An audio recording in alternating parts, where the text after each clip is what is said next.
Hey guys, this is Really01 back, and we're welcome. This is part 6 to What If Deku Had Lelouch's Powers. And this is the beginning of the internship arc, so let's get underway. As all the Class 1A returns to class, Aizawa announces that they will be doing internships.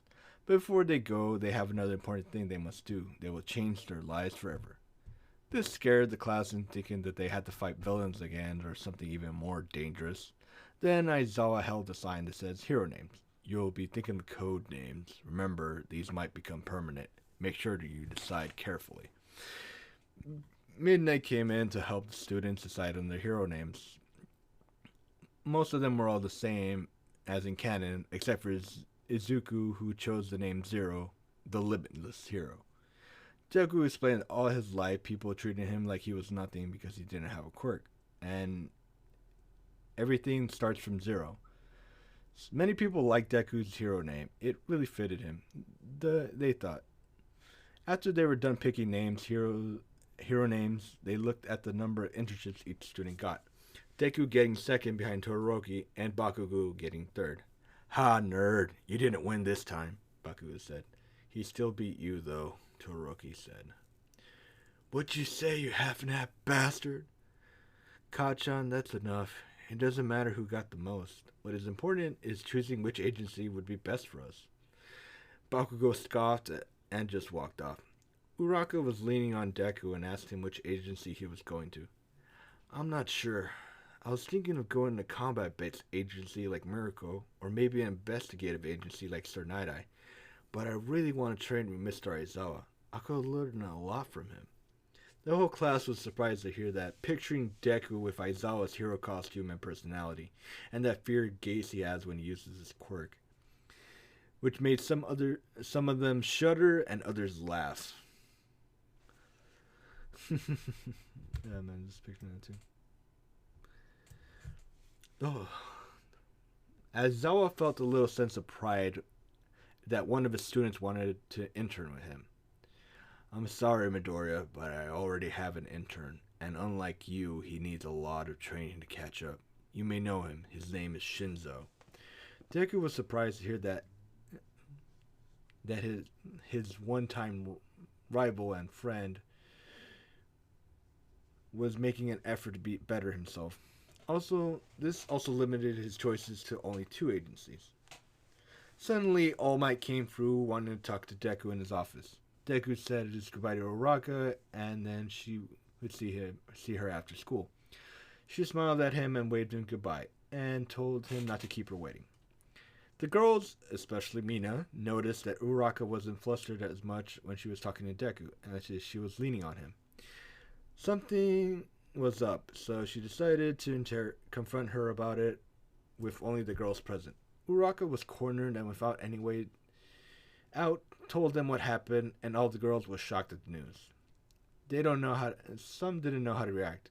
It wasn't a normal relationship for a guy to be dating two girls.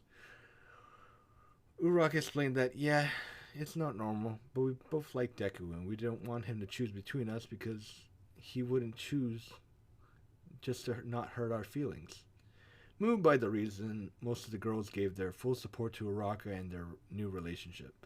Momo mentioned if they ever heard of quirk marriages, all of them having no idea what Momo was talking about, as she would explain, and Uraka's eyes lit up.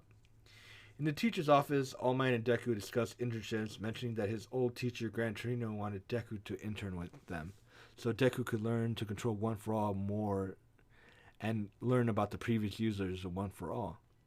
Thinking this would be a good idea, Deku agreed. So Deku says thanks to All Might, and then he heads to the support course to meet up with Mei and Uraka. Mei gave Deku his upgraded hero suit. It is now flame-proof, insulated, and bullet-resistant. His mask was upgraded, so it looks like the mask from Code Geass, the Zero mask. It has the same things as his previous mask, but it's able to breathe underwater for a couple hours, and it works like a gas filter in case there's like poisonous gas or knockout gas. Deku kept the goggles that even though Deku kept the goggles that were redesigned even though he had the solid eye and the mask, but he kept them over his forehead just in case. Last things were a pair of grappling hooks attached to his wrist with a tensile strength wire same as steel. It wouldn't break easily, and he could use it to capture enemies as well. Uraraka also got this for her hero costume. His suit also had a new ability, utility belt, with the first aid kit as well as different grenades that Deku could use, like his reflection grenade, smoke, flash, allure. Mei also gave Deku a wristwatch that she had made with the same grapple system as the suit to use it when he's in his civilian clothes. Deku thanked Hatsume for everything, but she was pointing at him and then at her cheek. So Deku walked up and kissed her on her cheek. That made Uraraka a little jealous. She was pouting a little, but then Deku walked over to her and kissed her on the forehead and told her she didn't have to be jealous. Everyone else goes to the same internships as in the anime, and Deku and Uraraka talk to Ida before they depart. But the same thing happens. Ida lies, saying that he's fine, so Deku will do what he can to watch out for Ida. Deku calls Hatsume if she's able to help keep track of Ida, and she just asks for his phone number, and she hacks the GPS to find Ida's location and creates an app for Deku to use. Thanks, Hatsume. I love you so much right now. Of course. And remember, we're going out after the internships, Mei told him. Deku agreed and continued his train ride to his internship. When he got there, he was disappointed at the agency. It looked like it was run down. It was not what he was expecting. When he got inside, he saw Gran Torino lying on the ground with the red substance on the floor. Deku quickly checked Torino was alright, feeling his neck for a pulse, relieved to find that Torino was not dead. He got his phone out and was going to call the ambulance, but then he realized the red substance was ketchup. Then Torino spoke. You almost fell for it. I'm glad to see you're not completely clueless. Is this a way of testing me to see how I would react? Deku asked. No, I just slipped and fell on this bottle of ketchup. Deku dumbfounded that this was just an accident. Well, now that that's out of the way. Power up one for all, Torino said. Deku did as he was asked and powered up to 10% of full calorie. Not bad. Good control. Small percentage of what I saw at the sports festival. Not bad, but your technique when using it was that of a martial artist, unlike All Might who's just a brawler. That's something. Torino gives Deku a challenge of hitting him after Deku puts on his hero costume. He powers up, attempting to hit Gran Torino, but Torino was too fast, bouncing off the walls with his air jet quirk. Deku was analyzing Torino's movements and chose the perfect time to strike. Torino saw his chance and changed direction, and he was going to kick Deku in the face, but Deku powered up 50%, catching Torino's leg and slamming into the ground. Deku then realized he probably hurt Torino and began to her. Oh god, oh god, oh god. Ow, that hurt. Wasn't expecting that. You're able to go past 10%? Are you hiding that from me? Torino asked. No, I wasn't hiding it. I can go up to 15% in a short burst, and I'm slowly getting to there without it causing strain on my body. In the sports festival, I went past my limit and broke many of my bones. I'm still trying to push my limit, not to push my limits unless I have to. Torino thought this was a sensible young man, very skilled and focused. He understands that a hero can't continue to fight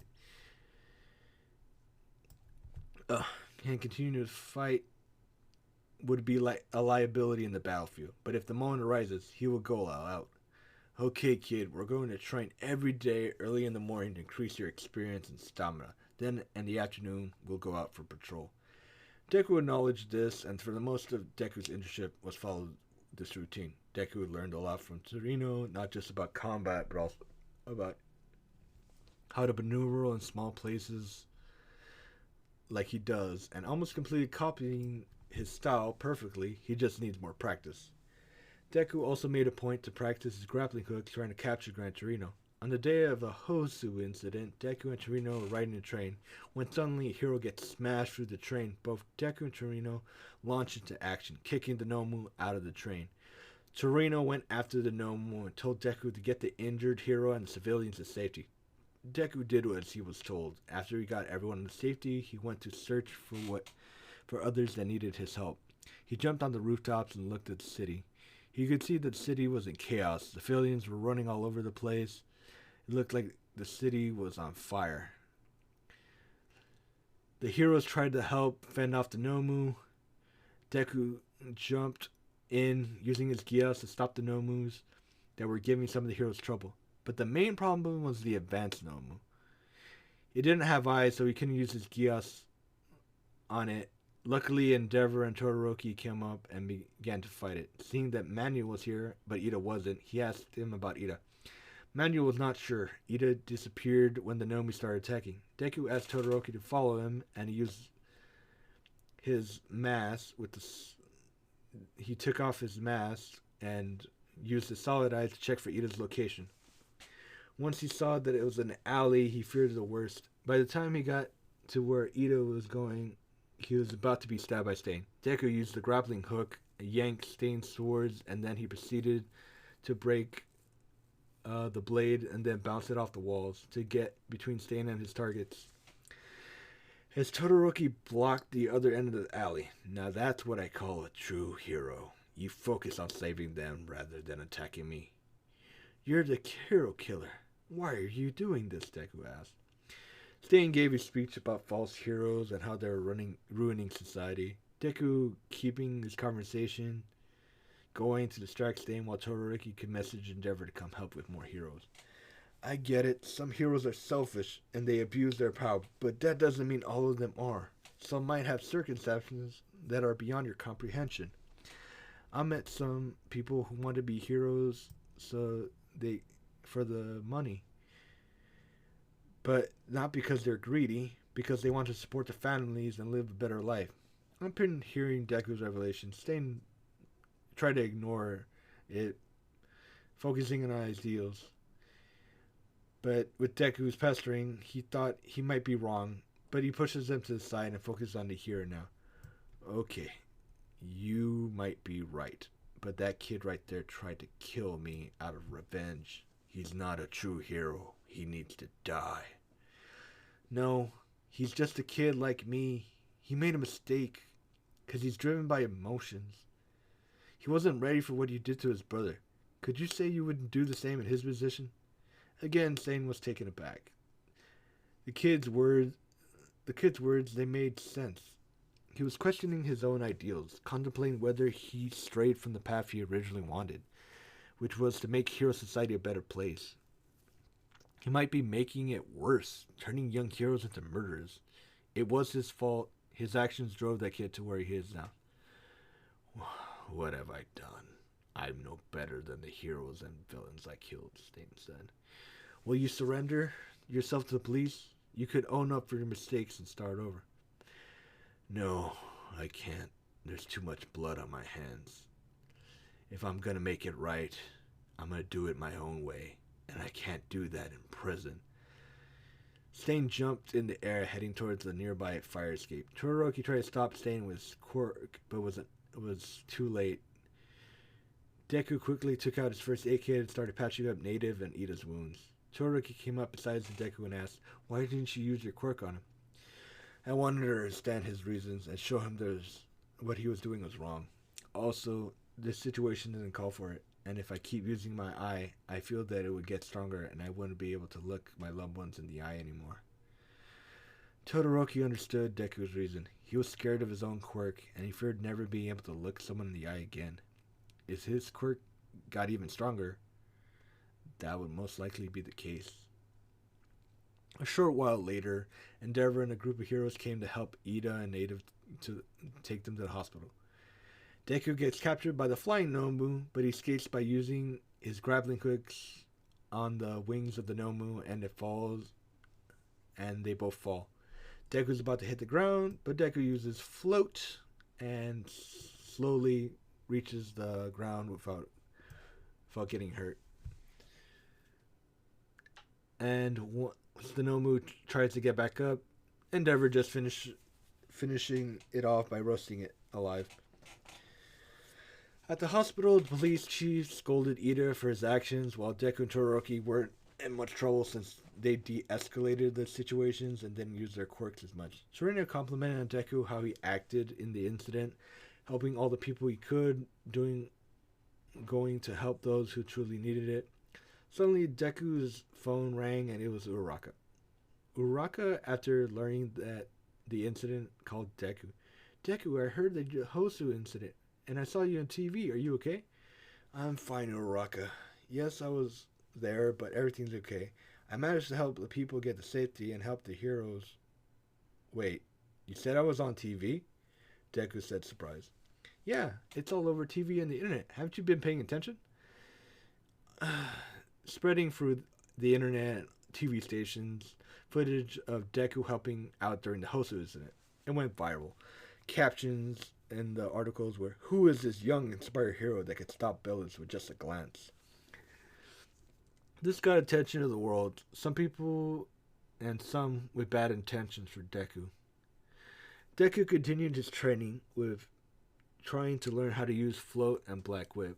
He was getting used to floating, but he couldn't properly control Black Whip. It was difficult for him to control since it required intense concentration and emotion.